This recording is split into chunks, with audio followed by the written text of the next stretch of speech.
నుంచి ఇక్కడికి.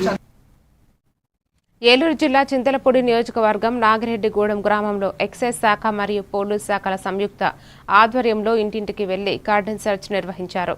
డ్రోన్ సహాయంతో చేపట్టిన ఈ నవోదయం 2.0 తనిఖీల్లో అధికారులు ప్రతి ఇంటిని పరిశీలించారు.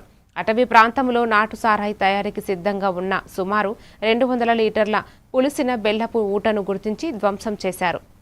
అలాగే నంబర్ ప్లేట్ లేని వాహనాలను స్వాధీనం చేసుకున్నారు. అనంతరం నాటు సారాయి అనారోగ్యాలపై ప్రజలకు అవగాహన కల్పించారు.